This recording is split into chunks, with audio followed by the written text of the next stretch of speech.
Taigi, sveiki. Čia trukdo jūs Darius Johanas, šiaip tikras vardas yra Giedrius, man 29 metai, esu iš Palangos. Visą gyvenimą dirbau barmenu, ir dar tebedirbu pakolkas, vasarą turėsiu savo verslą šiokį tokį.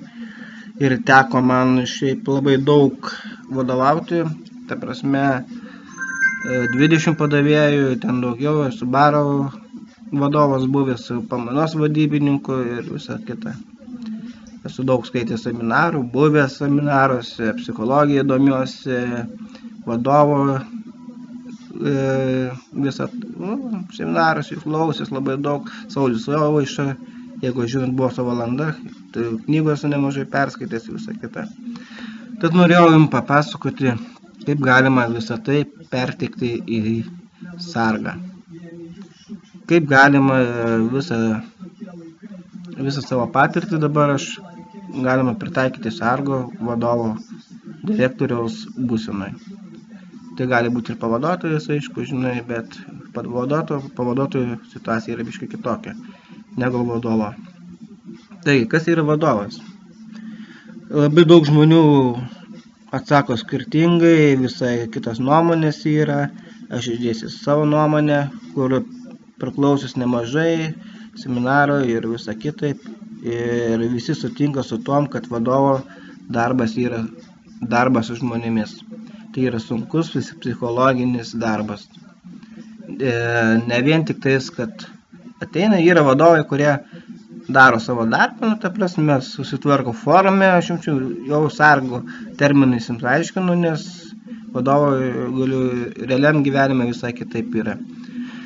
Ateina direktorius, savo formos susitvarko, prisisamdo įgaliotinių, ten pavaduotojų kokį stipresnį pasiema, ar šiaip kokį savo draugelį ir sėdi. Dirba savo darbą ir viskas. Kaip komandos nariai žiūri į tokį žmogų? Jo negerbia, pirmas faktas. Jo klauso, kad reikia klausyti, o ne to, kad jie norėtų tai padaryti. Nes vadovas turi padaryti tai, kad padarytų tą darbą, kur jūs norit, kad jisai padarytų ir jums dar už tai padėkotų. Tai yra įmanoma. Viską aš jums paaiškinsiu, viską jums čia susirašius, klausimynus tam tikrus. Taigi, vadovas ir lyderis. Atrodo skirtingi dalykai, bet vadovas be lyderio savybių negali būti. Ta prasme, direktorius ar teisėsaugos ar melė kokį, ar mediko ar dar kažko. Jis turi būti lyderis, mokėti turėti savo savikontrolę ir kalbėti ramiu balsu. Neparodyti savo emocijų, ten nerėkauti ar dar kažką. Nes iš karto automatiškai, jeigu jūs pradėsite rėkauti, žmonės aplink jūs, kurie suka ir automatiškai pasimes, bus įsibalansavę ir sakys, žodžiu, tas dyrikas, kažkokias nesąmonės kalba, rėkoja, daugiau niekas nedaro, žinai. Vadovas, aišku, turi būti ir draugas ir turi būti griežtas. Ta prasme, griežtumas yra toksai dalykas, kaip ramiu balsu pasakai ir jisai turi tai padaryti, nerėkauti. Jeigu tu antrą kartą taip pakartosi, žmogus nereaguoja, tik tuo atveju gali kažką daryti. Bet ir tai, ne įspėjimus ar dar kažką. Tiesiog pasikviesti žmogui tam tikrą tiesiog kanalą, ar diskartas, ar kokį jis ten naudoja dabar, nežinau, čia visi atskirai. Ir pasakyti jam ramiai, o kodėl tu taip nedarai, kodėl aš to pasakiau, tu nedarai ir žemini mane prieš jūsų komandą. Automatiškai žmogus jau, kai jis bus su jumis vienas prieš vieną, jis pasakys, man nepatinka tas ir tas, ar tas, ar tas. Gerai, aš pasitaisysiu nes kalbėjimas prieš visą auditoriją yra visai skirtingas dalykas. Jis jums tikrai nepasakys, kas jums yra blogai ir kažkas negerai. Tai darbas su žmonėmis, tai yra, aš jau vadovo kažkaip paaiškinu, aš jau neįsiplėsiu labai daug, nes labai daug galiu čia įsiplėsiu ir pasakoti nors ir porą valandų. Tai aišku, vadovas turi savo tikslą. Čia yra labai svarbu. Tarkim, patys įsivaizduokit, jūs turi 20 žmonių ir jūs esate žmogus tas, pagal kurį lygiuojasi visi kiti. Ką jūs darot, tai ir jie padarys. Esmė tame, jeigu jūs ten kažką blogai pagal savo taisyklę, negi sukurtas, kažką blogai darysit, arba jūs ten nedirbsit, arba jūs ten eisit kažkokį kitą kanalą, kalbėti su kitais, tipo savo draugais, automatiškai žmonės žiūrės į jūs kaip į pasikėlusį žmogų. To nereikia. Aš, pavyzdžiui, kaip pats buvau direktorius su Sargo, žinai, ir aš pats asmeniškai visą laiką sėdėdavau bendrame čate. Niekuomet neįdavau ten į kažkur valdžios kanalą, dar kažkokią, žinai, nes, tuomet žmonės galvodavo taip. Jeigu aš nueidavau su tam tikrai žmonėmis į kitą kanalą, visi galvodavo, o tie žmonės yra kažkom jau sulindę į užpakalį, atsiprašom. Jie yra greičiau gaus rangus, visą kitą. Tad stenkitės būti iš tikrųjų pagrindinėme kanale ir bendrauti su žmonėms ir žiūrėti, kas vyksta. Jeigu jūs to nežinosit, aišku, ten jūs prisisamdysite tų įgaliotinių, jie irgi nesakys, nes tam tikri įgaliotiniai turi savo numylėtinius, jie turės pavaduoti savo numylėtinius, o jūs turi būti nešališki. O tai labai sunku padaryti, kadangi visi nori, kaip pasakys, vadovai, direktoriai, būti mėgstamais. Ta prasme, nenori jie būti kažkom blogesni ar kažko jie, ta prasme, supratom mano mintį, aš irgi nelabai įsiplėsiu. Gerai, dabar pradėkim, ta prasme, kaip su komanda tvarkytis. Aišku, aš turiu savo klausimynus, ten visai kita, pas manęs yra visai kitokia atrankos sistema ir visai kita, bet aš jums ką jau rekomenduoju, visą laiką paklausti žmogaus jo siekius, ko jis nori, ko jis tikisi ir ką jis gali pasiūlyti. Ta prasme, paklausti žmogaus, koks jis yra, ta prasme. Jeigu žinosi, koks jis yra, su juo jums lengviau bus ir dirbti. Išsiaiškinti visą tai. Klausyti žmonių nuomonę, iš tikrųjų irgi dabar aš jums paaiškinsiu, kaip tai reikia daryti, nes kaip daro susirinkimus ir prieš visą auditoriją žmonės tikrai jums nepasakys, ką ir kaip reikia daryti, kas nepatinka ir kas yra blogai. Tiesiog turėti laiko, pasikviesti po kiekvieną komandos narį į atskirą kanalą, paklausti jų nuomonės, kas yra blogai, ką jūs norite padaryti, ką aš blogai pats darau gal netgi. Nebijoti šito varianto, nes, iš nuomonių labai daug galima suformuoti visą komandą iš tikrųjų, nes asmeniškai taip, kad jeigu žmogus galvoja, pasikviečiu direktorius, jis paklausia, kas yra blogai, ne prieš auditoriją, jisai tikrai pasakys, kas yra blogai, kas jis laisvai jausis, netgi gali pokalbį pradėti nuo anekdoto. Tiesiog, gal žinai kokio anekdoto. Žmogus papasakot, nusijuokė, tai jis automatiškai stresą praranda ir jis, kai jau žiūri kaip į draugą, bet ir kaip ir direktorių. Toliau, kaip išspręsti konfliktus. Yra labai daug būdų, iš tikrųjų, aš jums gal papasakosiu, gal tam tikrus kelis netgi. Kaip išspręsti konfliktus, arba kai žmogus kažką daro blogai, žinai, čia yra, biškai kitaip pasakysim, konfliktų sprendimas. Jeigu yra situacija tokia, kad ant jūsų kažkur ten keikiasi, žinai, nuvažiuoja, o jūs paprasčiausiai tokį konfliktą labai lengvai spręsti. Klausinėkite. Ateina žmogus, sako, ai, tu gai, visokiais susai žodžiais, pradedant jūs plūsti, žinai, jūs ten išmesti negalit, nes be priežasties, žinai, jeigu per tas ten keikiasi, ten irgi, žinai, problemos įrodinėti, visą kitą, daug darbo ir be reikalo. Aišku, galite jį sužlugdyti taip. Galit prieš visą komandą arba išspręsti konfliktą dviese. Nueinate tam speaker, dar kažkokį kanalą ir paklausti, kodėl pykstant manęs, ką aš blogai darau, tam tikri klausimai. Jis paaiškins ir pasakyti, kaip mes galime išspręsti šitą situaciją. automatiškai, patikėkit, 80%, 90% šitas konfliktas įsispręs ir jis pasakys, kas yra blogai ir jūs, tas darbuotojas netgi pradės jūs gerbti, nes, jūs atėjate tiesiai šviesiai paklausyti, kas yra blogai, kai mes galime išspręsti tą problemą. Arba yra konflikto valdymas, bet čia ne valdymas, iš tikrųjų netgi gal, netgi realiame gyvenime yra teko man už baro stovėti, atėjo žmogus, jis mane keikia, aš jo pradėjau klausinėti. Sako, kodėl jūs tai manote? Kodėl jūs toks piktas? Kodėl jūs taip, pradėjai klausinėti? Kuo daugiau klausinėjai, to žmogus labiau pasimeta. Jis galvoja, jis daug klausinėja, eina jisai, aš einu kažkur kitur ir atsipis nuo mane, žinai, su savo tais klausimais, žinai, ir, žodžiu, kita situacija yra konfliktas, duosiu gal darbuotojams netgi, kaip konfliktą galima įspręsti. Tarkim, sustabdote, aš dabar teisėsaugai esu, žinai, visą laiką žaidžiau teisėsaugai. Kaip galima įspręsti šitą situaciją, pavyzdžiui, kodėl man tiek daug staro uždėjai, ta prasme, kodėl man narkotikus arba ten pardavė brangiau ar kažką, žinai. Jūs galite visą konfliktą įspręsti labai paprastai, ten nerašinėdami įrodymai, kažką. Pasakyk, man yra įsakyta duoti tiek staro ar už tiek parduoti iš direktoriaus pusės. Tuomet jūs automatiškai būsite geri, o bus valdžia bloga.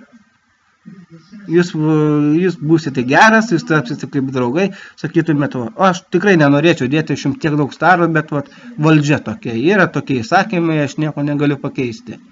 Automatiškai jūs tapsite ne priešas tam žmogui ir tikrai jokių papeikimų nedės jums nei ką. Čia yra dar vienas, aišku, konfliktus įsprendimas. Toliau. Komandos dabar, aišku, vadovas turi turėti savo sistemą. Čia kas be ko, žinai, kadangi savo pagrindą turėti, sistemą, ta prasme, kaip jūs norite valdyti, kaip jūs norite, kad būtų jūsų žmonės ir ką jie turi daryti ir visa kita. Jau čia automatiškai viskas aišku, nes be plano, aš jums pasakysiu, kai kurite verslą, yra klausimas. Visi užduoda netimą klausimą. Kaip padaryti verslą? Tai yra labai blogas klausimas. Iš tikrųjų reikia paklausti savęs, kodėl. Kodėl jūs darote tai, ką jūs norite padaryti. Ta prasme, atrasis tam tikrus niuansus ar kažkaip, žinai, sužinoti, kad kodėl aš darau šitą verslą. Arba kodėl aš atėjau į direktorius postą. Kodėl? O ne kaip aš padarysiu, ar kaip, ar ką, tenais, ar tam tikri klausimai. Kodėl? Labai paprastas klausimas. Dabar, kadangi įsivaizduokit, turite 20 žmonių online prisijungusių, kaip tik tapo direktorių, arba jau ten mėnesį esat ir vėl prisirinkot žmonių, ten liko keli senesni, žinai, ir dažniausiai direktoriai daro taip, kad viską atiduoda Dievo valiai vos ne vos. Jis moka, žinai, ten teorijas kažkiek, žinai, kaip Marsai, jisai ten prasisuks, išmok, žinai, ir visa kita.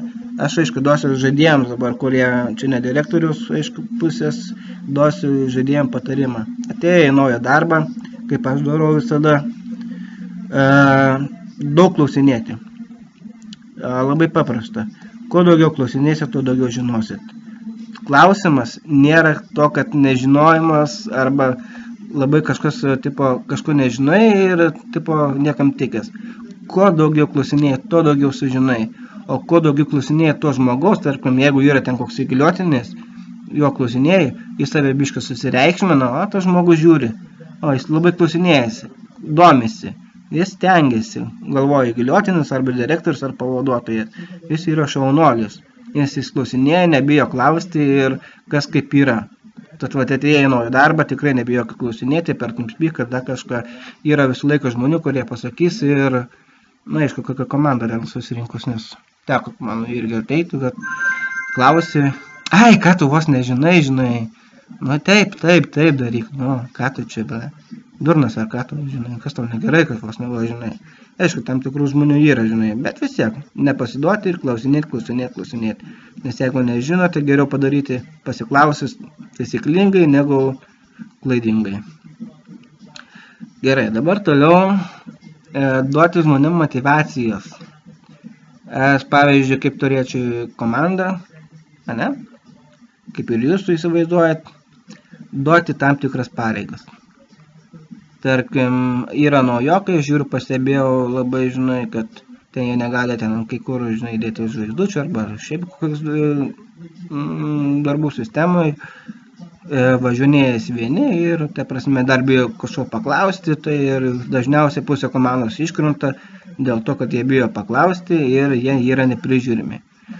O reikia taip, suskirstyti taip, kad, pavyzdžiui, yra įgaliotiniai, yra už įgaliotiniai, jie dirbtų dviese ir jos apmokintų, vienas prižiūrėtų aikštelę. Ta prasme, jeigu jums duosite visą laiką visai komandai kažką, ten po 3, po 4 suskirsite į darbus, ką jie turi padaryti, prižiūrėti ir dar kažką, jums patiems direktoriams lengviau. Nes visą laiką kažkas bus jums kažką padarys, kažkuris komandos narys, jūsų darbo vos ne vos. Čia ne to, kad jis pabėgtų nuo savo darbo, to, kad duoti žmogui, komandos nariui atsakomybės. Jis žinos, kad jis čia važinėjęs neratais be reikalo, o turi tam tikrą darbą, kurio pasitik pats direktorius ir jis automatiškai tą darbą atliks. Jis turės tikslą, motyvacijos ir visą kitą. Dabar papasakosim, kaip, aš jau gal pasakojau, irgi reikia turėti, pavyzdžiui, su žmogom kaip kalbėsi, irgi turėti tam tikrą dalyką kaip tikslas, jau turėti savo tikslą, paklausti žmogaus tikslą, koks jo tikslas, ką jis nori ir jam padėti, aišku, tai įgyvendinti. Nebijoti dabar direktoriams irgi, va, čia yra problema, bijo įsiskirti kažko. Tai labai yra blogai, nes jūs turi savo komandą, jūs gali daryti tai, kas jums atrodo geriausiai ir nebijoti. Nes jau dabar naujoji karta, pradėsime apie tą temą, naujoji karta yra laikų sistema. Tokia. Čia yra taip paprastai. Žmogus atsikėlęs, atėjo į darbą, čia apie jaunus žmonės, ta prasme, aš irgi dar tą kartą priklausau, aš ir toks pat esu, žinai, pradirbu metus, 2, niekas manęs, ta prasme, aš čia nieko neturiu ką daugiau pasiekti, ta prasme, neįdomu, žinai, niekas čia man tų laikų vos neduoda, žinai, nes dabar jaunoji karta atsikėlusi, atsiprausiau, atėjau į darbą, vien už tai jis man turi duoti laiką, kad aš atėjau į darbą. Taip, o tokia mąstysena mūsų yra jaunesnių žmonių, kad, o direktoriai yra žymiai vyresni, jiems yra natūralu, kad tu atėjai į darbą. Kad tu padarai kažką, žinai, jiems yra natūralu, jiems laikų neduos.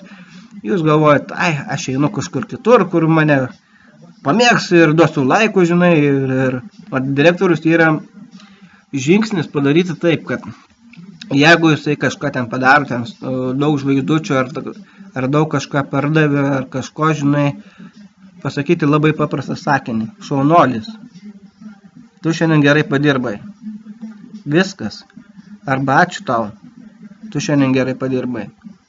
Ir čia atrodo, žinai, pačiam save persiversti, pasakyti taip, žinai, gal netgi sunku prieš komandos narių, žinai, sakys, kažkoks skystalas jisai yra. Atvirkščiai, žinokit, į tą žmogų, kur pasakysis, kad jūs esate šaunuolis, taip, jisai bus motyvuotas, jūs galvos, mane direktorius pagyrė, žinai, visą kitą, žinai, nes atsimink, direktorius yra, kaip pasakys, lyderis ir jisai turi pagal jį visi lygiuotis, jis yra aukščiau visko, jūs taip turite įgyvendinti. Aišku, duosiu patarimą, kaip iš tikrųjų netgi būti tokį direktorium, kad nekelti toną, čia savaime aišku, būti savikontrolę turėti, būti nešališkam, būti draugu ir direktorium. Tai yra labai sunku padaryti, bet įmanoma čia per laiką. Nu, čia labai daug pasakoti jums, kaip tai padaryti. Kad tai jums žiūrėtų kaip ir į draugą, kaip ir į direktorių. Aišku, dabar su to griežtumu dar biškį papildysiu, atsiprašau jums, galite tai padaryti. Kaip jūs, pavyzdžiui, jeigu turėtumėte firmą, ne, ir jūs nenorėtumėte būti blogas žmogus. Nu, tarkim, aš dabar esu svatuose ir, pavyzdžiui, džokeris nenorėtų būti blogas, pasako fokusai, būk tu blogas. Tu vadovauk, rėkauk, tu padaryk, paimk komandą už bumbolų ir laikyk juos, žinai. Tu būsi automatiškai geras, mėgstamas, o fokusas, žinai, taip labai blogas žmogus, žinai. Aišku, yra toks variantas, gali ir pats būti toksai. Bet iš tikrųjų aš jums duosiu patarimą, geriau būti to pačiam.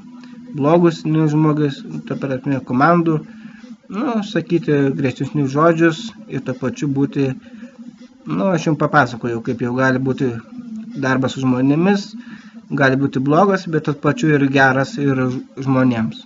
Ta prasme, daugiau kontaktinis bendravimas su žmonėm, bendravimas su komandoj pačioj pagrindiniai. Dabar aš, sekundės, esu klausimus susirašęs, tai man čia biškai sunkiai, susifotkinęs. Tai sekundė aš jau su... Jo, pirmojo kartą papasakoju. Kovok už komandą, va čia yra irgi labai svarbus dalykas. Pačiam direktoriui, nebijoti prarasti postą. Tikrai esu ne vieną kartą stojęs, pėstum ir ten keikėsi, vos nevos, žinai. Aišku, proto ribose, žinai. Bet tai padeda, žinokit. Nes koks tu direktorius, jeigu tave iš tavo žmogų išmes, belė koks tai, kas tik nori. Duos papeikimą, žinai, bet kokį, tu vos neturiu išmesti. Kaip tik aš, pavyzdžiui, matyčiau, kad ten tikrai jam tenais kažką jis žmogus padarė labai blogai, vos neišmetimas jam grėsia, aš su juo pakalbėčiau, įspręšiu konfliktą, ten duočiau, žinai, 3 įspėjimus, bet ne 4, kad išmeščiau, nors už tai aš turėčiau jį išmesti. Aišku, galėtų man dėti papeikimą, visą kitą, aš automatiškai ten tipo netekčiau darbą, bet aš kadangi papasakočiau tame papeikime, kad aš pakalbėjau su to žmogum, viską išaiškinau ir jisai yra nubaustas ir aišku, ten galima, yra tam tikrų dalykų, kaip komandinis baudimas yra, aišku, čia yra kaip iš armijos vos nevos, kadangi jeigu vienas žmogus nusižengia ar keli, reikia bausti visą komandą, ne? Čia yra, atrodo, labai blogas dalykas, tipo, už ką aš turiu kentėti, kad vienas komandos narys blogai kažką padarė. Taip atrodo. Bet kadangi jie komanda visą daro už jo klaidas, žinokit, bendravimas ir vienas tikslas, darimas, ta prasme, ten duris darinėti, žinai, visą porą valandų už tai visi sustoja, darinėja duris. Tai kaip tik daugiau surišo žmonės viso komando, negu taip, kad važinėjasi, visi pavieniai išnekasi apie visokias nesąmonės. Taigi, čia dar tam tikri dar keli dalykai, kaip tapti protingu žmogumi. Čia labai įdomus dalykas, aišku, čia ne į temą, faktas, aišku, čia yra labai paprasta.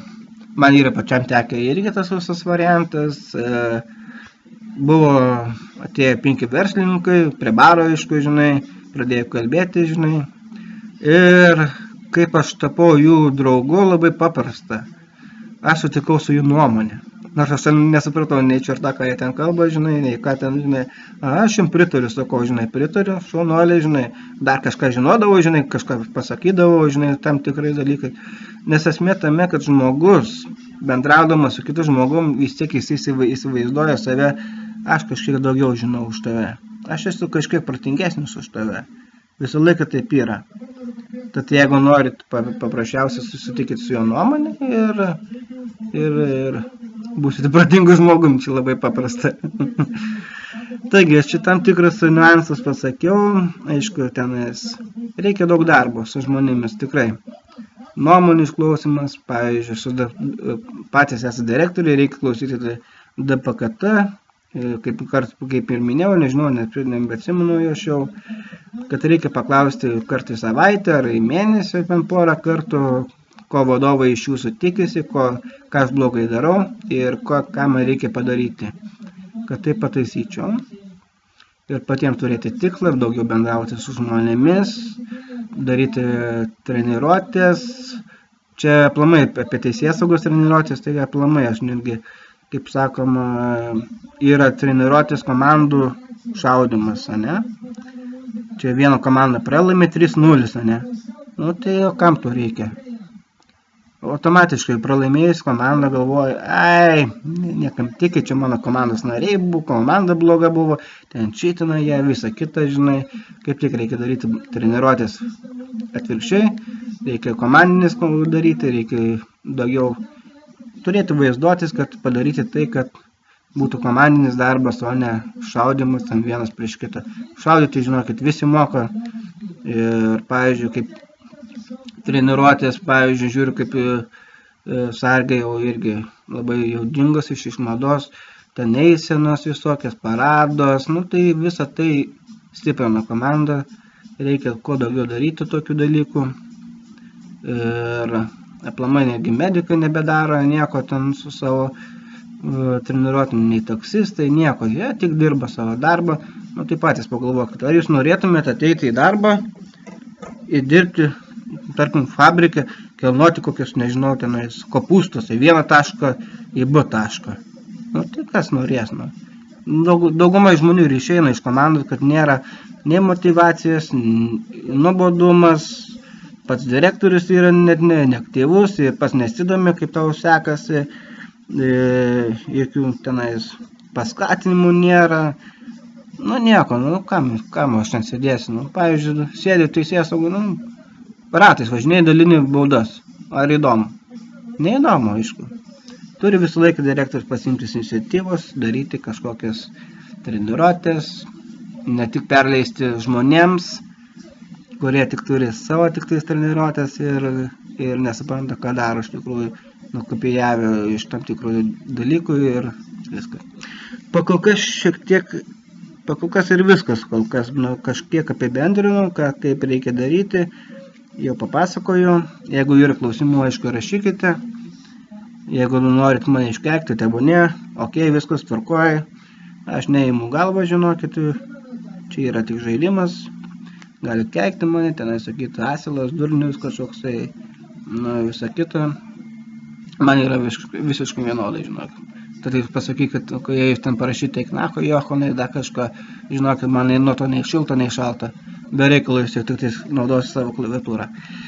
Taigi, jeigu turėsite klausimus, aišku, klausinėkit, aš galiu pilnai sakyti, turiu tam tikrų žinių, nemažai žinių turiu, pamėginsiu sakyti, tam tikras situacijas, kaip reikia spręsti ir visą kitą. Ačiū už dėmesį, čia buvo Darius Johanas, Giedrius, kitaip sakant, ir tikiuosi patiks jums tas pokalbis su manim ir sakau, bus klausimų, klauskit.